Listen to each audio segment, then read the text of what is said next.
Advocate Dharmendra Chavan या YouTube चॅनलला subscribe करायला विसरू नका। तसेच भारताच्या महिला संघाने विश्वविजेतेपद पटकावलेलं आहे। या महिला खेळाडूंचा भारतामध्ये सन्मान करण्यात आला आहे। अगदी पंतप्रधानांच्या हस्ते, राष्ट्रपतींच्या हस्ते त्यांचा सत्कार करण्यात आला। आपली सांगलीची आहे स्मृती मानधना, हिचा विवाह नुकताच सांगलीमध्ये पलाश बुच्छल याच्याबरोबर होणार होता। तो विवाह आता होईल काही कालावधीत। पण या क्रिकेटपटू ज्या आहेत देशातल्या, यांचे विवाह समलिंगी विवाह होत असल्याच्या काही घटना घडलेल्या आहेत। या महिला अनेक वर्ष एकमेकींबरोबर राहतात, त्या एकमेकींच्या प्रेमात पडतात किंवा दुसऱ्या कोणाच्या प्रेमात पडतात महिलेशी आणि समलिंगी विवाह करतात। यामध्ये काही उदाहरण आपल्याला देता येईल। दक्षिण आफ्रिकेची क्लोला ट्रोन ही आहे, हिचा विवाह झालेला आहे मिशेल नेटिवाल हिच्याबरोबर। दोघांनी ही जी क्लोला टोन आहे हिने 252 क्रिकेट सामने खेळलेले आहे नॅशनल लेवलला। त्याच्यानंतर ब्लॅकवेल डिसुजा हिचा विवाह ॲस्क्यूबरोबर झालेला आहे। हे 2023 साली त्यांचा विवाह झालेला आहे, समलिंगी विवाह झाला आहे। न्यूझीलंडची एसी सँडवर्थ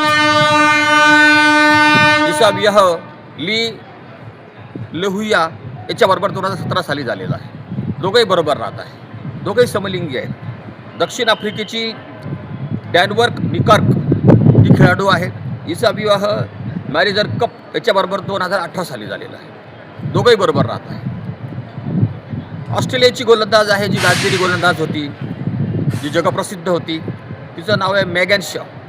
हिचा विवाह 2021 साली जेस ह्युऑक हिच्याबरोबर झालेला आहे। त्यांना एक कन्या पण झालेली आहे, दोघं बरोबर राहत आहे। त्यानंतर इंग्लंडची नतिसा सैवर हिचा विवाह कॅरियन बॅट याच्याबरोबर 2022 साली झालेला आहे।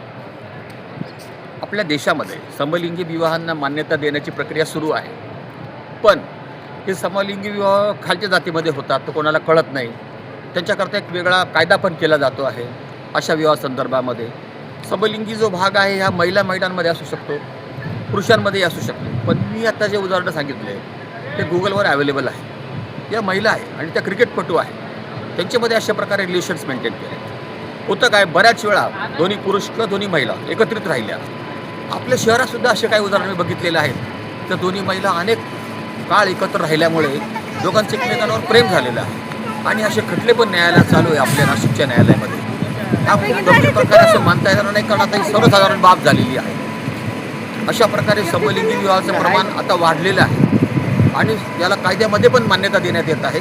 ही प्रक्रिया सुप्रीम कोर्टामध्ये सुरू आहे। पण क्रिकेटपटूंचे विवाह हे काही धक्कादायक आता राहिलेले नाही। धन्यवाद।